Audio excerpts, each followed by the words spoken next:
Before there were prophets with scrolls, there were scribes with scars. There are stories the world keeps because they comfort it, and stories it buries because they explain too much. This one begins before the flood had a name. Enoch did not go searching for secrets.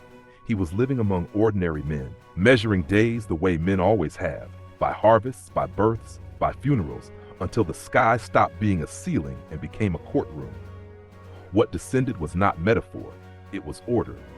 It was indictment. It was the kind of holiness that does not ask permission to enter a life. He saw what most never see, that the world is held together by laws written beyond the reach of kings, and that rebellion does not start in streets, it starts in heaven.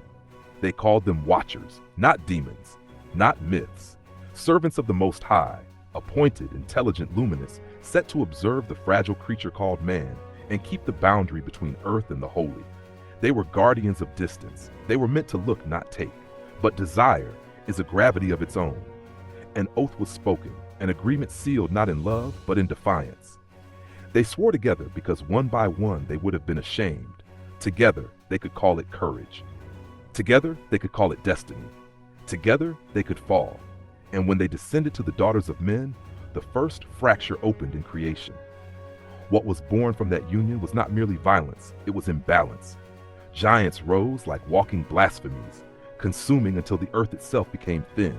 Blood became common, mercy became rare. The strong turned the world into a mouth, and the weak learned what it meant to be prey. Yet the greater wound was not the giants. It was knowledge, handed down like stolen fire. Metal was taught to become a weapon instead of a tool. Beauty was turned into a snare. Signs and enchantments made men believe they could bargain with reality. The sky's patterns were taken like keys. The invisible laws of heaven were dragged into the marketplace of human ambition. And the earth, silent witness since the first breath of Adam, began to cry out. That cry reached the throne. Judgment does not always arrive with thunder. Sometimes it arrives with a summons. Enoch was called not because he was powerful, but because he was clean. Not because he was famous, but because he would tell the truth, even if angels begged him to soften it. The Watchers, now afraid of what they had unleashed, sought mercy too late, asking the very order they violated to excuse their violation. But heaven does not pretend. Chains were prepared for immortal beings who imagined themselves unaccountable. A flood was decreed, not as a tantrum, but as surgery, a cutting away of corruption so the world could breathe again. And Enoch was shown the architecture of creation, the storehouses of winds, the paths of stars, the pillars beneath the earth, the chambers where spirits wait, the places of blessing hidden from greedy hands, the valley of the accursed where consequences gather like shadow.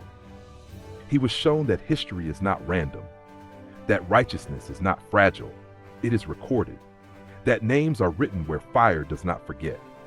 And beyond the first vision, the fall, the chains, the waters, Enoch was shown something else, a future where justice wears a face, where the righteous king rises, where the dead are summoned, where the mighty are made small, where the secrets of the world's timeline unfold in measured weeks, and where the final light is not a metaphor, but a destination.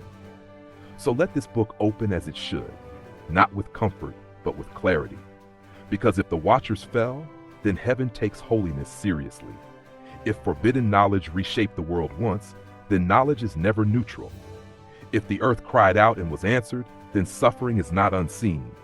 And if Enoch walked into the presence of the Holy One and returned with words, then the question is not whether judgment exists. The question is whether we will recognize the shaking when it begins. This is the testimony of the man who saw the order written in the sky. This is the record of the descent. This is the beginning of the fall.